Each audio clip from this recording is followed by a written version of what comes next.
Aleluya, ¿cuántos están contentos y gozosos por esto? Amén. Aleluya, ¿cuántos están dispuestos a recibir la palabra de Dios?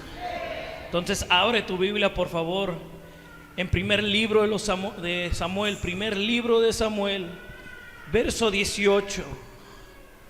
Es la segunda parte de esta serie que hemos hecho, que el Señor habla a nuestra vida. ¿Alguien recuerda el tema de la semana pasada? ¿O el título? Era la mujer, el sacerdote y el profeta. La semana pasada pudimos hablar de Ana, la mujer, sus cualidades y en las condiciones en las que estaba. Y en esas condiciones en las que estaba, tenía un corazón recto delante de Dios, y es el que debemos de imitar de Ana. ¿Cuántos dicen amén? Amén. Y tenía esa fe que nadie la movía. Ella rogaba porque sabía que el Padre podría ayudarla. Amén. Entonces hablamos de la mujer la semana pasada y ahora nos toca hablar del sacerdote. ¿Cuántos dicen amén? Permítanme. Gracias. Dice la palabra de Dios en el nombre del Padre, el Hijo y el Espíritu Santo. Primer libro de Samuel, capítulo 2, verso 18. Y el joven Samuel ministraba en la presencia de Jehová, vestido de un efod de lino, y le hacía a su madre una túnica pequeña y se la traía cada año cuando subía con su marido para ofrecer sacrificio acostumbrado. Y Elí bendijo a Elcana y a su mujer diciendo: Jehová te dé hijos de esta mujer en lugar del que te pidió a Jehová. Y se volvieron a su casa, y visitó Jehová a Ana, y ella concibió y dio a luz a 3 hijos y 2 hijas. Y el joven Samuel crecía delante de Jehová. Y agregamos el verso 22 que dice: pero Elí era muy viejo, y al oír todo lo que hacían sus hijos hacían con todo Israel, y cómo dormían con las mujeres que velaban a la puerta del tabernáculo de reunión. El sacerdote representa la persona que administra, que cuida y que busca la presencia de Dios. ¿Cuántos de aquí administran alguna cosa? Levanten su mano. Ya sea su hogar, su negocio o algo lo administran. ¿Cuántos de aquí cuidan algo? Levanten la mano. Amén. ¿Y cuántos de aquí buscan la presencia de Dios? Entonces, di el que está a un lado: busquemos la presencia de Dios. Busquemos la presencia de Dios. Pueden tomar su lugar. Ahí también, si alguien nos está viendo en la transmisión, puede comentar: busquemos la presencia de Dios, que es justamente los labores del sacerdote. En este caso estamos hablando de Elí, sumo sacerdote, pero déjate explico un poco de sus funciones. Aunque era el sumo sacerdote, había varios sacerdotes a su cargo, y aparte de los sacerdotes había levitas. Cuando nosotros hablamos de levitas, no nos referimos al concepto actual de tocar algún instrumento y de estar adorando a Dios. Cuando hablábamos de levitas, estamos hablando de una tribu en específica que el Señor no les dio una tierra por heredar, le dio la responsabilidad de cuidar el tabernáculo y la presencia de Dios. Y cuando hablamos de la presencia de Dios, tenemos que recordar que en los tiempos de Moisés se hizo un arca, el arca del pacto. Y justamente el arca del pacto se colocó dentro del tabernáculo. Cuando hablamos del tabernáculo, tenemos que hablar de 3 lugares, que era el patio, la parte exterior del lugar, y luego estaba una casa de campaña enorme que la dividía un velo por en medio. Podemos decir que era un espacio como el que tenemos aquí, y había un velo. Y de qué lado, donde estaba la puerta, era el lugar santo. se sentía la presencia de Dios. Pero detrás del velo estaba el arca del pacto y estaba la presencia de Dios, y era el lugar santísimo. Todos los sacerdotes y sumos sacerdotes podían entrar solamente al lugar santo, no podían entrar al lugar santísimo, y encargaban de administrar y cuidar el lugar por dentro y por fuera, pero en el lugar santísimo nadie podía pasar, solamente una persona. ¿De quién estoy hablando? Del sumo sacerdote. El sumo sacerdote era el único que podía entrar a la presencia del lugar santísimo. Y cuando entraba una vez, y era en el momento de expiación. ¿Qué estamos diciendo? Momento de expiación. Todos los años tenía que ir el pueblo a sacrificar un cordero, pidiendo perdón a Dios por sus pecados. Estamos hablando del tiempo de la Pascua. Llevaban el cordero para que fuera perdonado sus pecados. Y el sacerdote, el sumo sacerdote, tenía que degollar.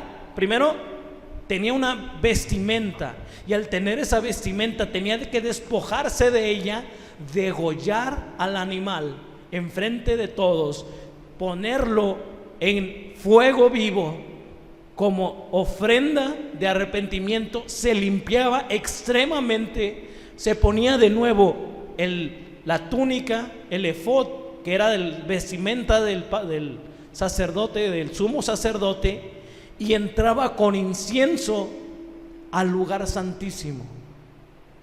Hay una característica que me llama mucho la atención. El sacerdote, para poder entrar al lugar santísimo, le era puesto un cordón en el pie con cascabel, porque el sacerdote, si tenía un solo pecado, una mancha, algo que escondía a Dios, al momento de entrar al lugar santísimo, caía fulminado. Cuando digo fulminado, es que entraba y azotaba, caía por su pecado. Entonces usaban el cascabel para poder escuchar que seguía caminando el sumo sacerdote. Pero si no caminaba y no se escuchaba ningún ruido, con el incienso alrededor del arca del pacto, quiere decir: ha muerto el sumo sacerdote. Y la ofrenda de arrepentimiento no fue aceptada. Y tenían que tomar el cordón los sacerdotes y jalarlo, sacarlo del lugar santísimo, porque esa persona había entrado inmunda a la presencia de Dios. Qué importante o qué trascendental era la forma de tener una comunión con Dios. Impactante. Con una sola mancha no podías entrar porque caías muerto. Una vez al año entrar al lugar santísimo. Tenemos a Jesucristo, que partió el velo en dos, del lugar santísimo y el lugar santo, y gracias a su sacrificio nosotros podemos entrar confiadamente a la presencia del Padre y no caeremos muertos, porque está la gracia y su favor en nosotros. Su sangre preciosa fue redimida, fue la que nos redimió a nosotros. Es por eso que nosotros podemos venir con confianza a alabar y bendecir el nombre de Dios. Ya no tendríamos que tener el temor de caer muertos, pero tenemos que entender la magnitud de la importancia que es entrar a la presencia de Dios, porque si no lo entendemos, lo vamos a hacer algo tan cotidiano, y al hacerlo tan cotidiano le vamos a prestar cada vez menos atención, y al prestarle menos atención vamos a descuidar la santidad con la cual debemos de buscar a Dios. Pero este sacerdote era el encargado de cada año. Y algo que me menciona aquí es que Elí este sacerdote, sumo sacerdote, ya era de edad avanzada. Esto quiere decir que tuvo el favor de Dios para poder entrar varias veces a la presencia de Dios. No hizo pecado alguno en acción que ofendiera a Dios. Y Elí tenía cosas buenas. Escucha bien, Elí tenía cosas buenas, porque si no, no hubiera podido entrar. Pero también tenía cosas malas. Mi pregunta es: ¿cuál quieres conocer primero, las cosas buenas o las cosas malas? A ver, hagamos una encuesta. Levante la mano quien quiere conocer las cosas buenas. No tanto. ¿Quién quiere conocer las cosas malas? Yo pensé que el chisme iba a ser más importante. Dije, todo es el mal. No, vamos a iniciar con las cosas buenas. ¿Cuáles eran las cosas buenas? Que él tenía el respaldo de Dios. Él entraba cada año y el Señor lo respaldaba, tanto para no caer, pero incluso para bendecir. Y esto tengo 2 versos para comprobártelo. Vamos a leer el primer capítulo de Samuel, verso 17, que dice: y Elí respondió y dijo: ve en paz, y el Dios de Israel te otorgue la petición que le has hecho. Le está diciendo: Ana, ve en paz, el Señor va a responder tu oración. ¿Cuál era la petición de Ana? Ella anhelaba un hijo, deseaba un hijo, y el Señor la bendijo. Y no solamente esa ocasión, si nos vamos al capítulo 2, a este que ya hemos leído, el verso 20 dice: Elí bendijo a Elcana y a su mujer diciendo: Jehová te dé hijos de esta mujer en lugar del que pidió a Jehová. Y se volvió a su casa. Y en el verso 21 vemos cómo Dios le concedió 3 hijos y 2 hijas. Dios respaldaba la palabra de Elí. Dios le daba favor para poder bendecir a otros. Y un sacerdote tiene esta cualidad y esta característica que muchas veces nosotros, ya como sacerdotes del Espíritu Santo en nuestra vida, desaprovechamos. Podemos bendecir a otros, el Señor le dé la gracia y el favor por la palabra que le demos, y nos negamos a darle la palabra, y nos negamos a orar por el otro, y nos negamos a hacer las cosas que el Señor nos mandó. Y muchas veces nos negamos por incertidumbre, por miedo, por incredulidad, no a Dios, sino incredulidad de uno mismo. Tal vez yo oro y no va a pasar nada. Tal vez el Señor no me va a respaldar a mí. Tal vez yo voy a intentar hacer las cosas y el Señor no me va a dar el favor. Mejor no quedo en ridículo, mejor no hago la vergüenza, mejor me quedo callado para no pasar el oso. Decidimos no actuar por no quedar mal.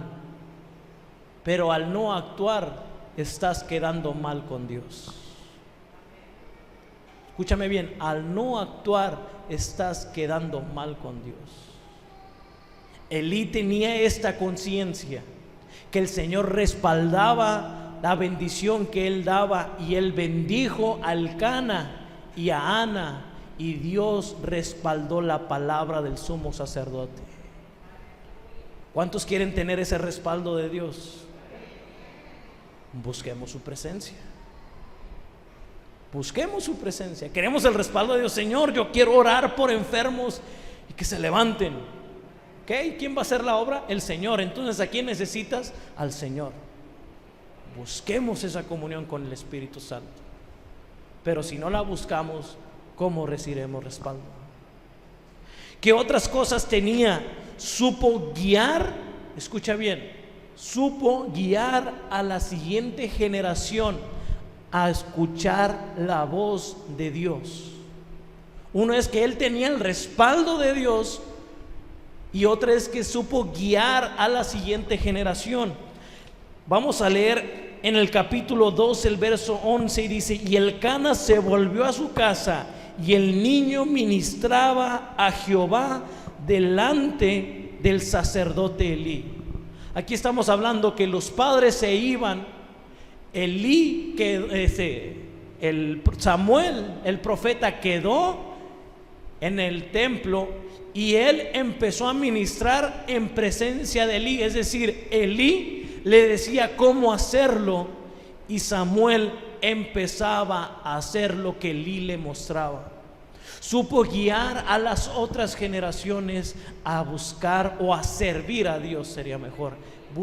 Enseñó a otras generaciones a servir a Dios. Mi pregunta: ¿a qué generación le estás enseñando que sirva a Dios? ¿Quiénes son los que son menores a ti que tú le estás diciendo cómo servir a Dios? Y el Señor me ha mostrado esta parte. Creo que ya tengo más de un año predicando y ha sido algunas predicaciones muy fuertes que hasta yo mismo digo: ouch, la pedrada venía dura.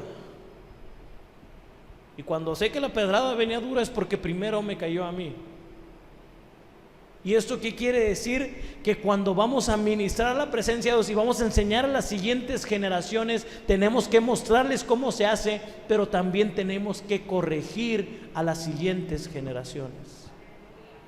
Corregir es la parte más difícil, porque a todos les puedo predicar de que Dios es amor. Amén, Dios es amor.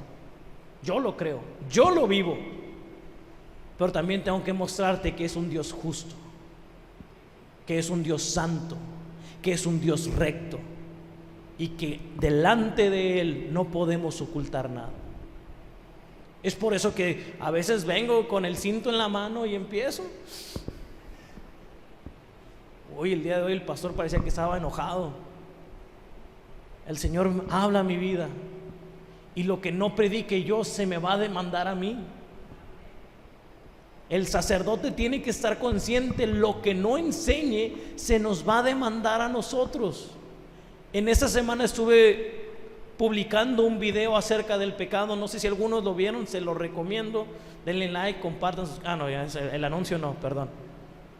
Pero el video, clasifiqué el pecado de dos maneras: pecado de omisión y pecado de acción.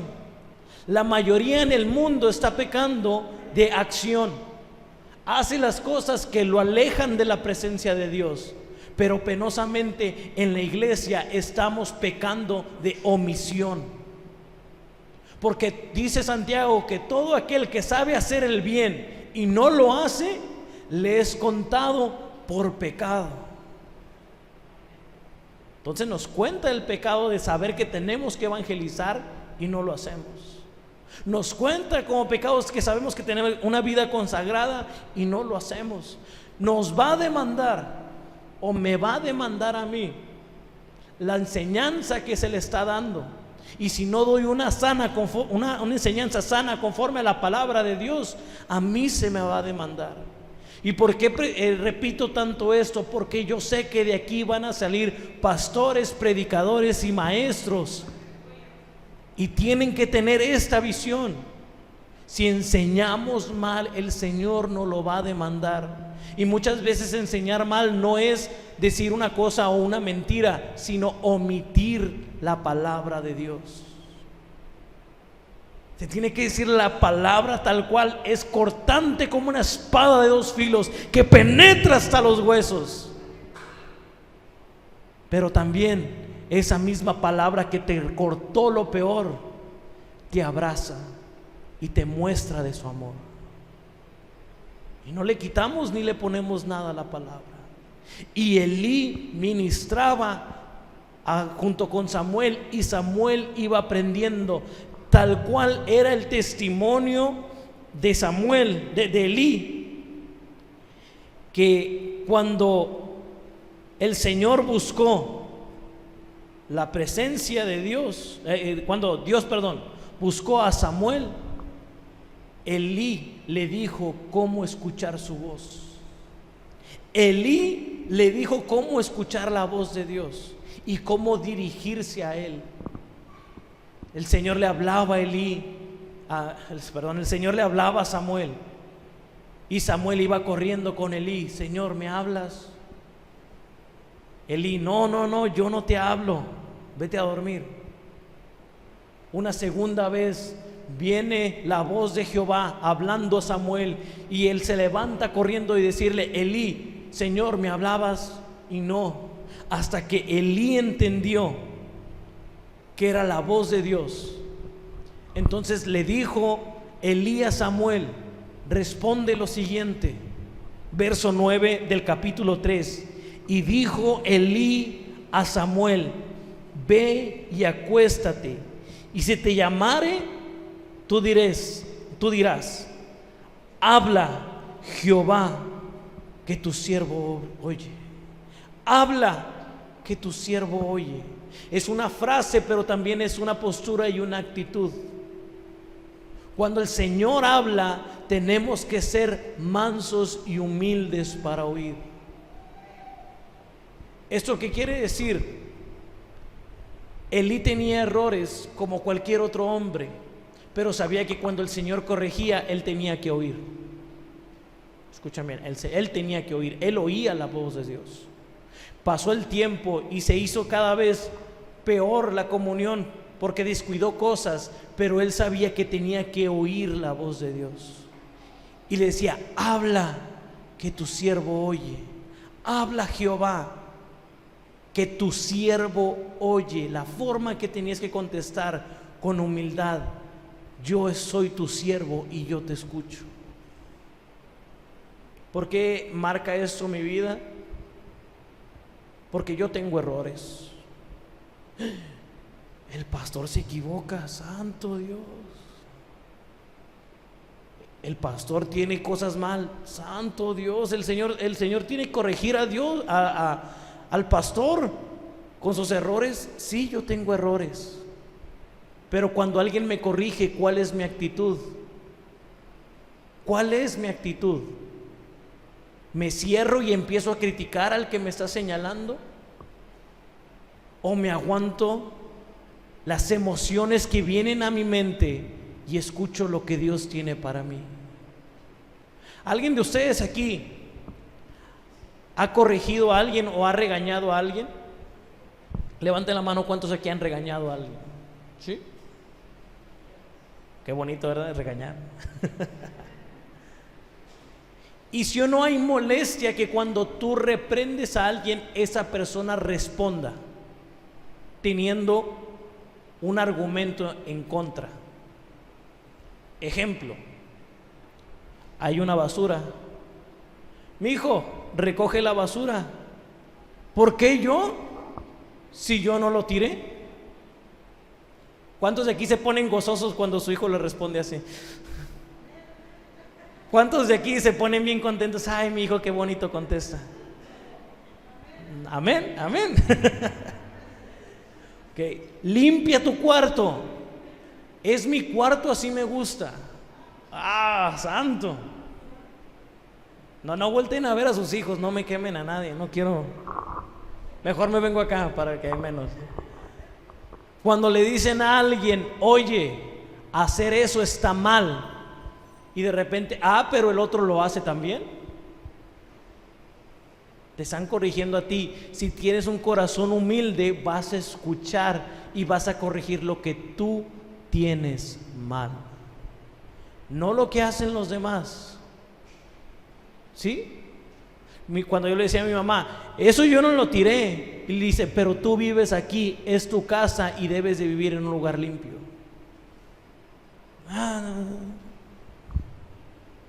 Pero yo no lo hice.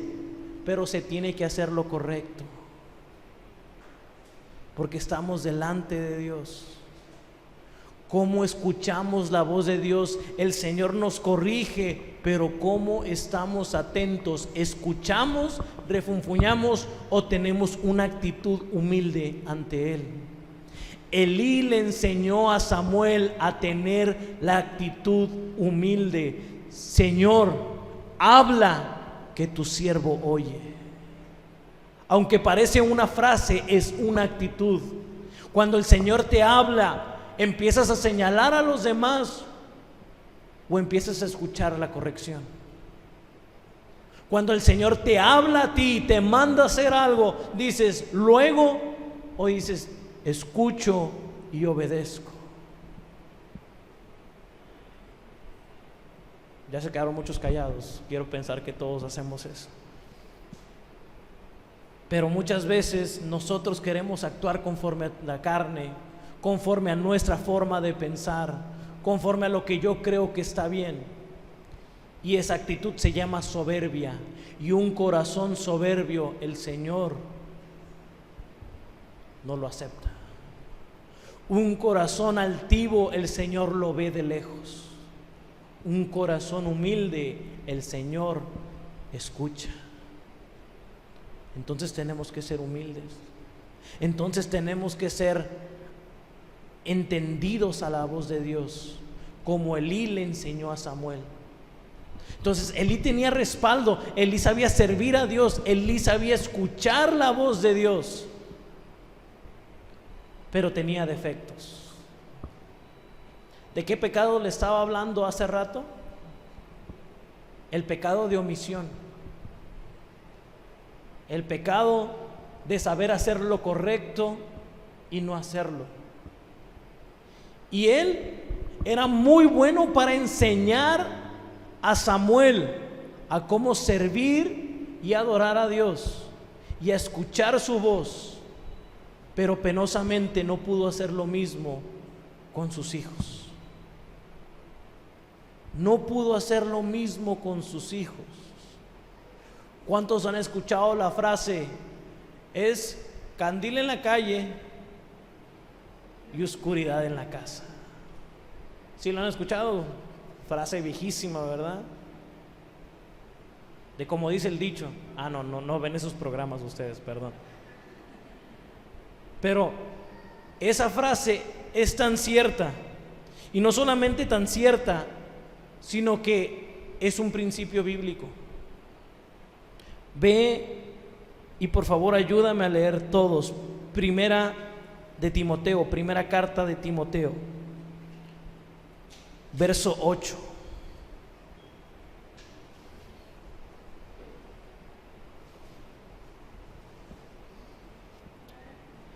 Primera de Timoteo, capítulo 5, verso 8. Y dice: porque si alguno no provee para los suyos, y mayormente para los de su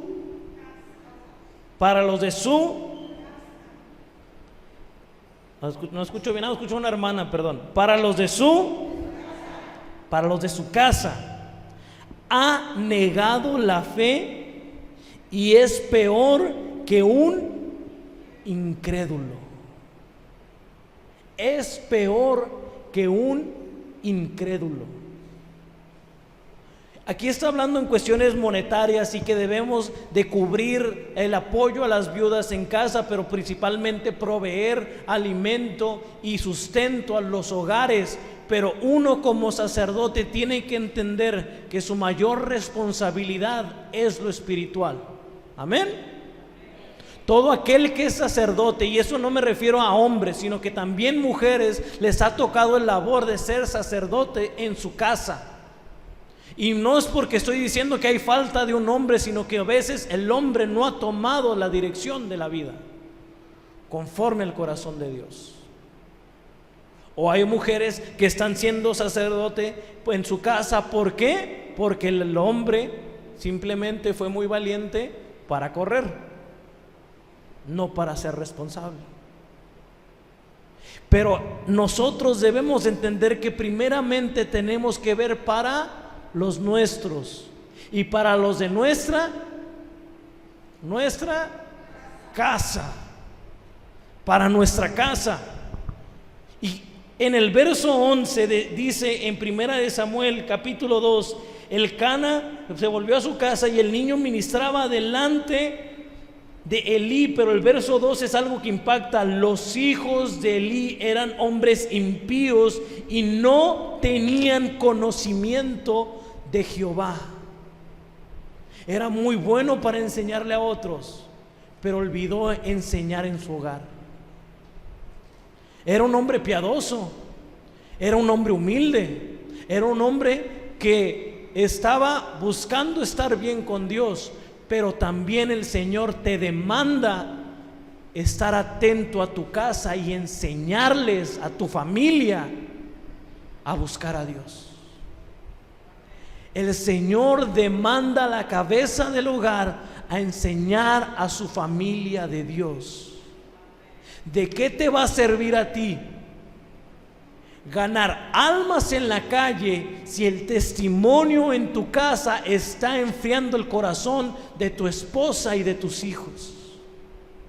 ¿De qué te va a servir ir a predicar a multitudes si de pronto no vives lo que predicas y esto va a afectar la vida de tu familia? Porque la familia de muchos siervos se han alejado porque conocen a detalle al que sirve. Qué triste ver cuando los hijos se alejan porque el papá no fue buen testimonio.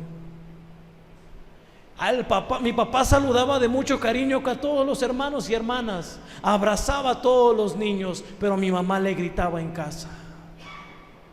Él era muy bueno para hacerle el favor a todos, pero en casa era un martirio que clavara un clavo.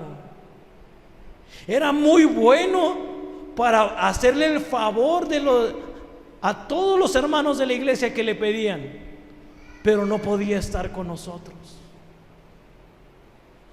¿Alguien ha visto ese tipo de testimonios? A mí me ha tocado verlos. Y el Señor me ha mostrado el dolor de los hijos que no ven un testimonio en su padre. ¿Y qué pasa con ellos? La salvación es personal, amén. Van a tener que llegar a un tiempo en que ellos rendirán a cuentas por sus acciones, por lo que hagan. Pero cuando tú eres responsable y no lo enseñaste, también te va a ser demandado. También te va a ser demandado. ¿Y qué le vas a decir? ¿La salvación es personal? Entonces, ¿para qué te di hijos si no los enseñaste conforme al corazón de Dios? Fuerte la palabra, sí lo sé, pero el Señor quiere que corrijamos nuestro corazón.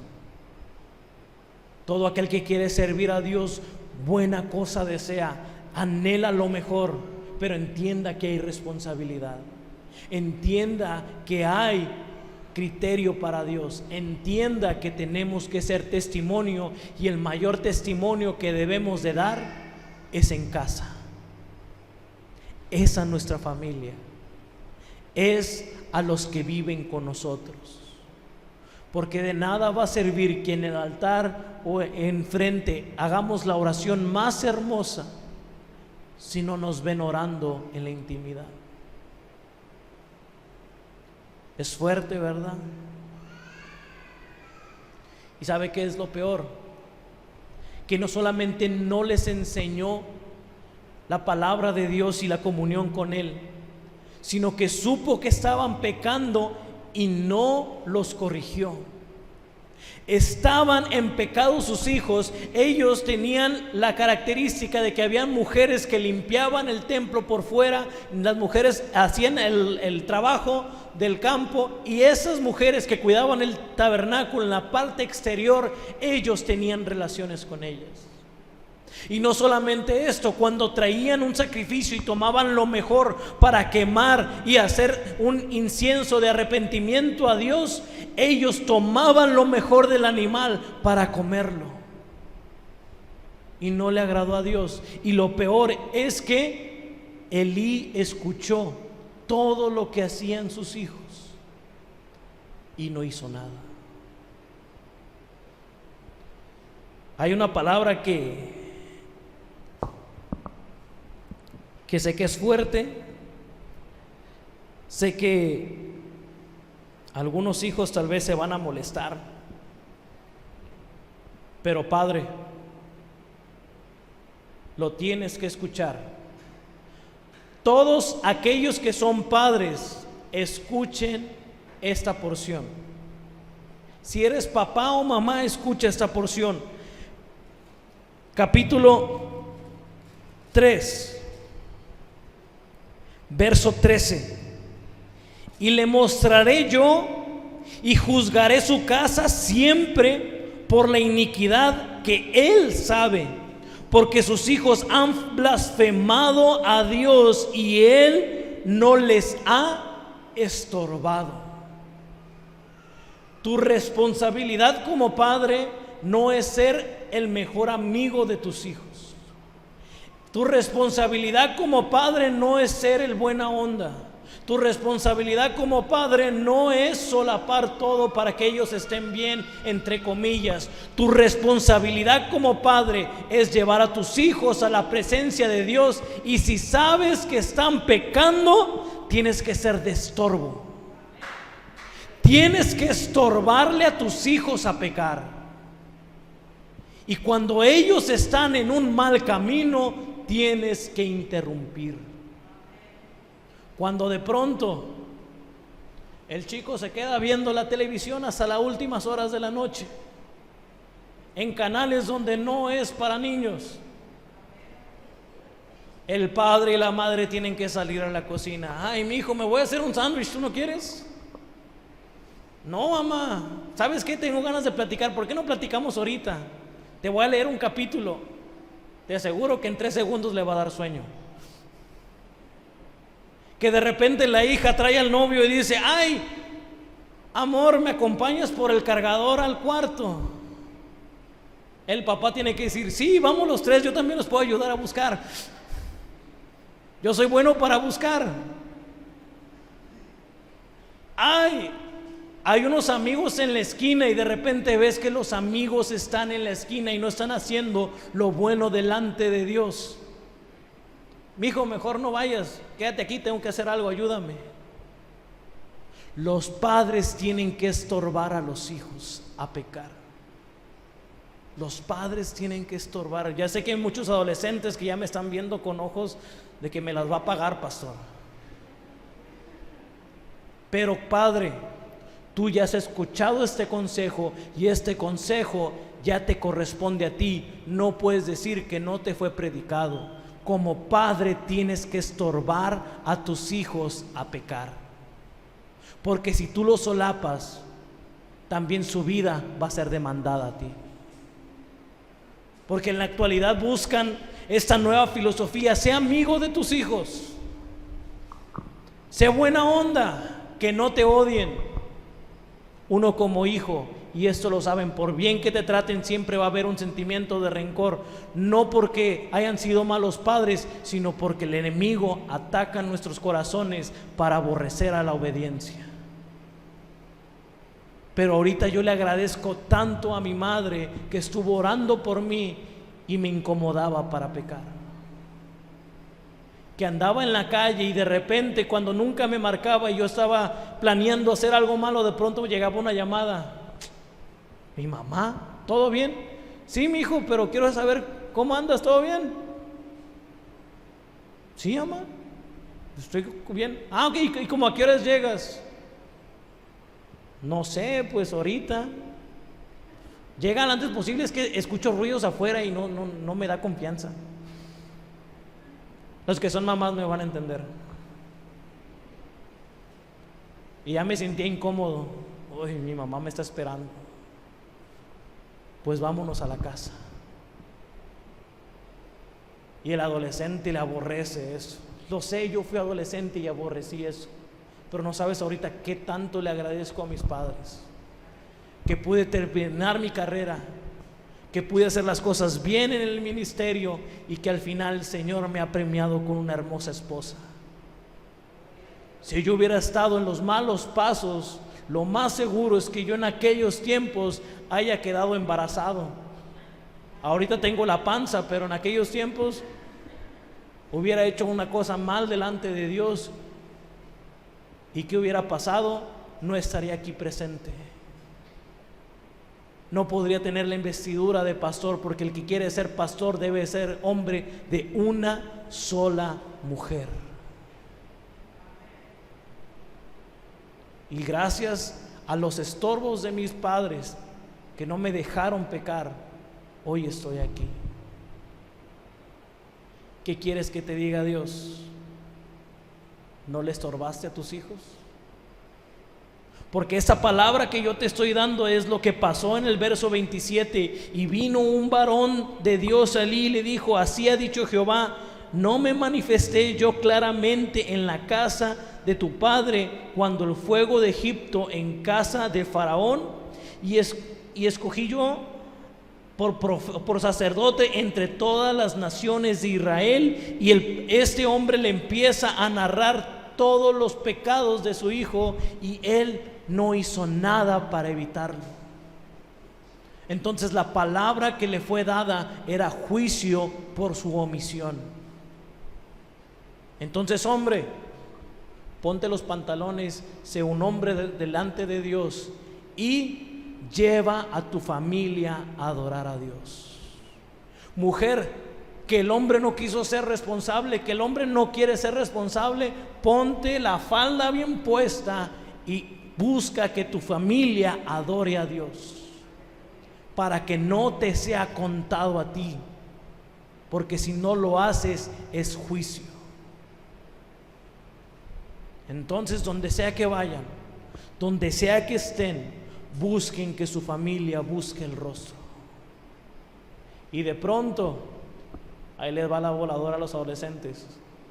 Cuando ven a su hijo a altas horas de la noche bien emocionado con su celular: híjole, mi hijo, es tu celular, pero es mi casa. Vamos para acá, préstamelo. Es tu hijo, eres el padre y tú eres el sacerdote que administra y cuida tu hogar, que lleva a tus hijos a la presencia de Dios. Si los vas a llevar a la presencia de Dios solapándole el pecado, caerá juicio sobre ti. Hijos, aunque me miren feo, este consejo que estoy dando es para que sea de bendición su vida, y cuando crezcan sean luz donde todos sus demás amigos no lo pudieron ser. Dale un fuerte aplauso a Dios, porque eso es para Él.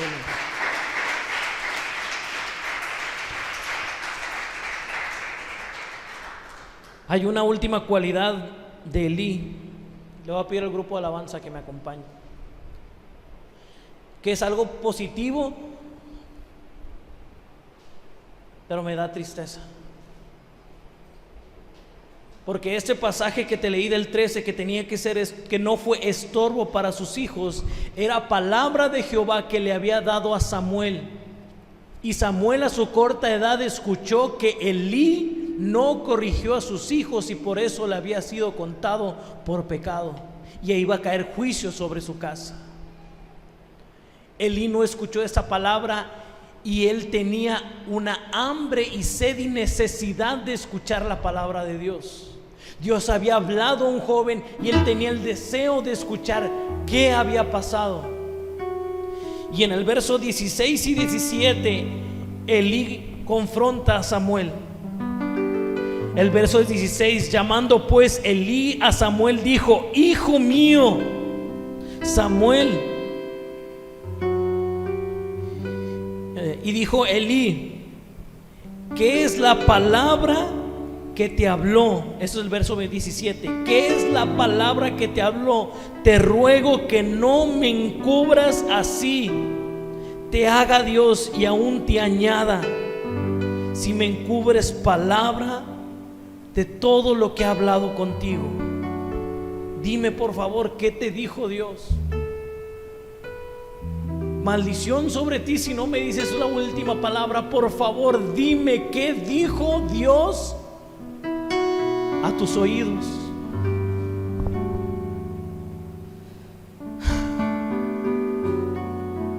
Samuel se le manifestó sin encubrirle nada. Entonces le dijo Elí a Samuel: Jehová es, y haga lo que bien le parezca, lo que bien le pareciere. Elí, escuchó que iba a caer condenación para él y para su familia. Y teniendo una intimidad con Dios, no se arrepintió. Sabía que estaba mal. Dice: sí, merezco castigo, que se haga así. Era tiempo de la ley, pero ahorita estamos en el tiempo de la gracia, donde el Señor, si te declara tu pecado y te está diciendo tus errores, no es para que cierres tu corazón, es para decir: Señor, estoy aquí, perdóname, ten misericordia de mí. Y el Señor no se queda con nada. El Señor no se queda con nada. El Señor jamás rechaza un corazón constricto y humillado. Muchos dicen: si Elí se hubiera postrado y pedido perdón, lo hubiera obtenido. El hubiera ya no existe.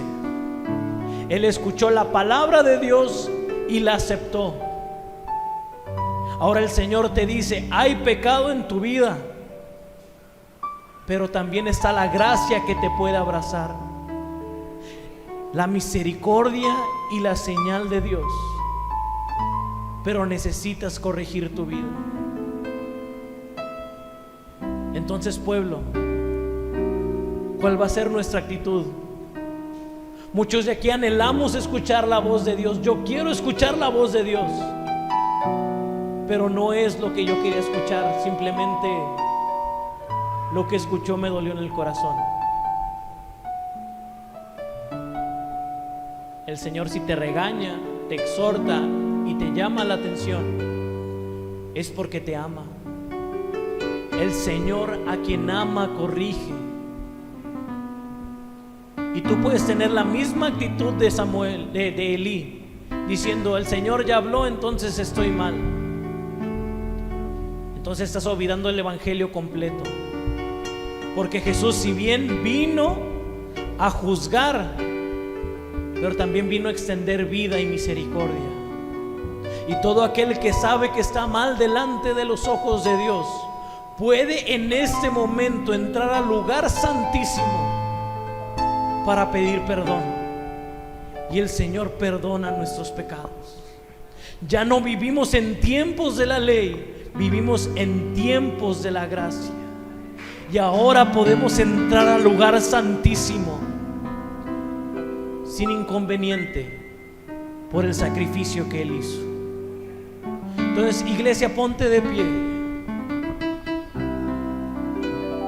Y es tu oración con Dios. Tú sabes si corriges tu vida o no lo haces. Si no lo haces, cae el juicio normal. Pero si lo haces, el bien y la misericordia te acompañarán el resto de tu vida. Por eso le pido al Señor, día con día: Señor, fórjame, trastorna lo que está mal en mí, quita lo que no te agrade, quita todo lo malo y déjame estar delante de tu presencia. Déjame estar delante de tu presencia y disfrutar de tu Espíritu Santo. Tengo hambre de ti, Señor. Tengo sed de ti. Cantemos antes de orar.